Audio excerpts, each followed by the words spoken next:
percaya adalah Allah Immanuel, yang berarti bahwa Allah beserta dengan kita, yang selalu ada baik pada saat kita dalam penderitaan maupun dalam kita bersuka cita. Allah tetap ada bersama dengan kita. Dia yang tidak pernah berubah dan tidak pernah menarik janjinya bagi saudara dan saya. Oleh karena itu, maka dengan tegas di dalam konteks perjanjian lama, Allah yang ada di antara kita dengan jelas menyatakan di dalam diri umat pilihannya pada saat mereka keluar dari Mesir, maka kehadiran tiang awan dan tiang api adalah bentuk dari kehadiran Allah di tengah-tengah umatnya. Dengan demikian, kita melihat Allah tidak pernah meninggalkan umatnya, tetapi gambaran tiang awan dan tiang api yang selalu ada di depan, maka dengan demikian Allah Immanuel tidak pernah menuntun dari belakang, tapi dari depan dan membawa kita berjalan bersama dengan Dia.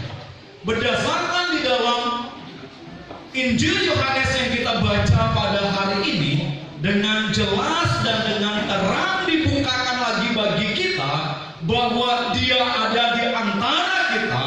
Berdasarkan teks yang kita baca ini dikatakan firman itu telah menjadi manusia dan diam di antara kita. Jadi Dia tidak lagi dalam bentuk tiang awan dan tiang api, tapi Dia diam di antara kita.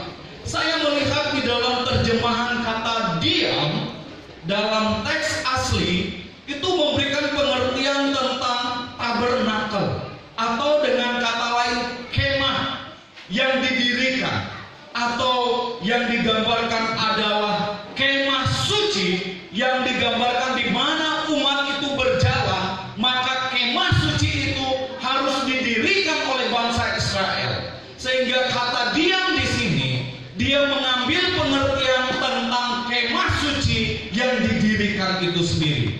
Kalau dengan demikian, ketika Yohanes meminjamkan kata kemah suci, karena Yohanes ingin menekankan bahwa Allah yang diam itu adalah Allah yang selalu ada dan selalu berada di tengah-tengah umatnya, dan Allah yang selalu dan senantiasa kapanpun mereka akan datang kepada Dia, Dia tetap ada di tengah-tengah mereka. Sehingga ketika Injil atau ketika Yohanes membuat atau menulis teks ini dengan kata diam, maka menggambarkan tentang Allah yang ada adalah Allah yang hadir di tengah-tengah umatnya. Maka gambaran tentang kemah ini diungkapkan dalam Yesaya 37 ayat yang ke-27, dikatakan seperti ini: tempat kediamanku pun akan ada pada mereka, dan aku akan menjadi Allah mereka, dan mereka akan menjadi umatku.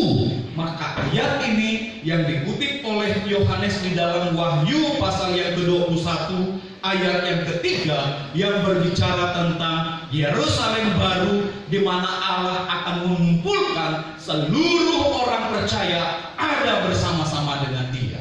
Sehingga gambaran tentang kemah ini dalam pemahaman teologia itu diungkapkan dengan kata bahwa kita ini direngkuh dan dikandung di dalam Allah. Jadi kalau saudara dan saya direngkuh dan dikandung di dalam Allah, maka saudara dan saya tidak akan bisa keluar dan tidak akan bisa jauh dari Dia, dan kita tetap berada di dalam perlindungannya. Sehingga ketika berbicara tentang kemah bagi bangsa Yahudi atau bagi umat Tuhan, itu adalah gambaran pada saat mereka akan bertemu dengan Tuhan, maka mereka akan datang ke tabernakel itu.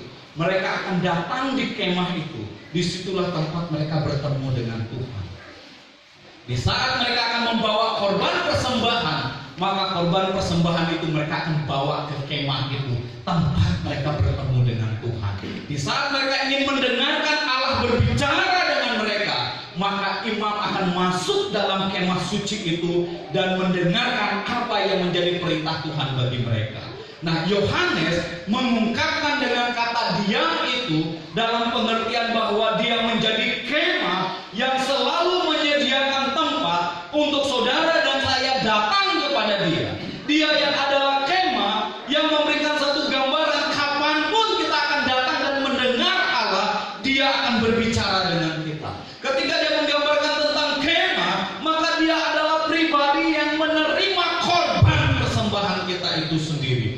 Maka ketika Yohanes mengungkapkan bahwa dia diam di antara kita, menunjukkan bahwa dia tetap dan akan dan terus menerus selalu hadir dan berada di tengah-tengah kita.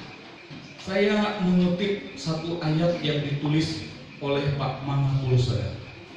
Dikatakan bahwa kemah itu adalah satu simbol yang sangat penting bagi umat Tuhan. Ketika mereka akan berperang, mereka selalu akan mendirikan kemah suci duluan. Dengan demikian, maka mereka tahu bahwa Allah ada di tengah mereka yang akan memimpin mereka ketika mereka akan menghadapi musuh. Yang kedua, dikatakan bahwa dengan gambaran kemah yang Kristus sendiri mengatakan, aku bait kudus itu dirobohkan, bait kudus itu dalam 3 hari akan didirikan, menunjukkan kepada Kristus itu sendiri. Sehingga dengan gambaran dia adalah kemah, dialah yang akan menerima segala korban persembahan yang diberikan oleh umat kepadanya, dan dia menjadi tempat kudus yang abadi. Kalau tenda yang kita dirikan itu akan cepat rusak dan tenda yang kita dirikan itu akan cepat runtuh, tetapi Kristus tidak pernah runtuh karena dia batu karang yang teguh. Sehingga dengan demikian, maka ungkapan kata diam di antara kita menjadi bagian yang sangat penting. Kenapa ini menjadi bagian yang sangat penting? Yang menyatakan bahwa Kristus tidak pernah meninggalkan saudara dan saya. Kristus tidak akan melepaskan saudara dan saya, tapi dia akan selalu hadir. Ketika saudara dalam pergumulan, ketika saudara dalam kesusahan, ketika saudara dalam penderitaan, dia selalu hadir dan ada di tengah kita. Yang kedua, kita mau melihat dari bagian firman Tuhan ini. Dalam Injil Yohanes dengan tegas mengungkapkan bahwa dia diam di antara kita. Ini adalah bentuk penyataan secara langsung yang dinyatakan oleh Allah bagi kita. Karena di dalam pemahaman teologia, kita mengenal penyataan Allah itu ada 2 penyataan. Penyataan umum dan penyataan khusus. Penyataan umum adalah di mana Allah menyatakan dirinya melalui alam semesta yang ada yang kita lihat sekarang ini, yang kita temukan sekarang ini, yang kita saksikan sekarang ini.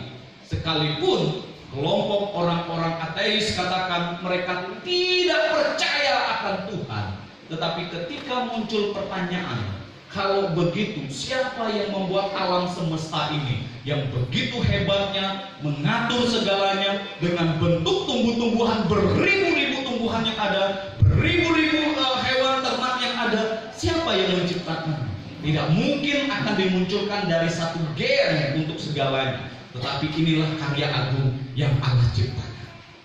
Sehingga kelompok ateis katakan pada akhirnya mereka pun mengakui ini adalah karya yang hebat.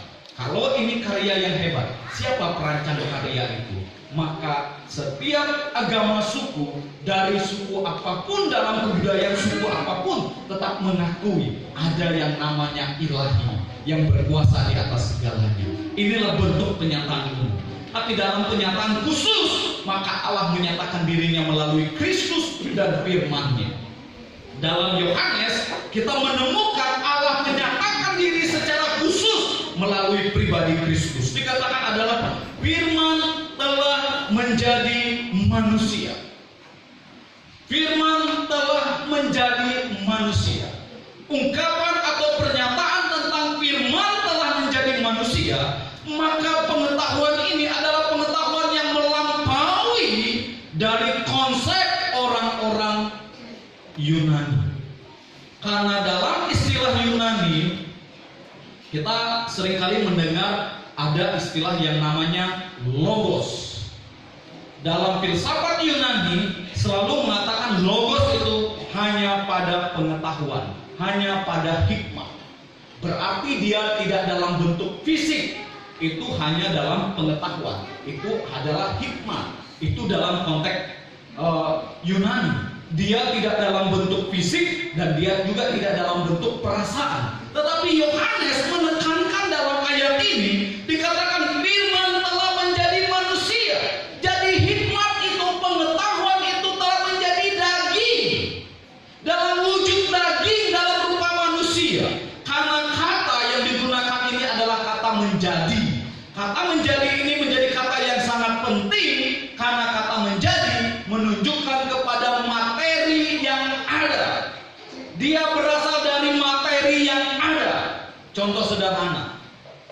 nasi menjadi bubur.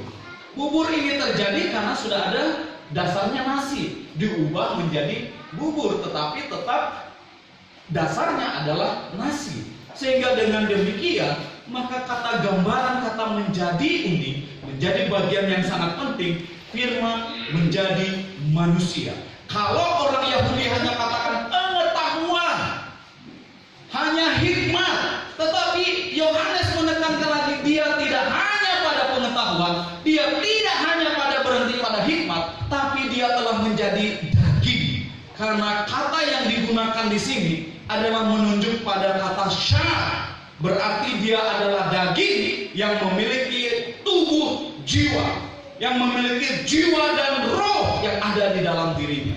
Sehingga dengan demikian, maka firman telah menjadi berwujud dalam bentuk daging, yang dalam bentuk syar, dia memiliki jiwa dan roh. Kenapa dia harus memiliki jiwa dan roh? Dengan dia memiliki jiwa dan roh, dia merasakan kelemahan-kelemahan kita.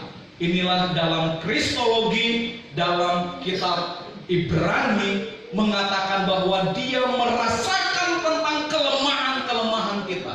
Dia imam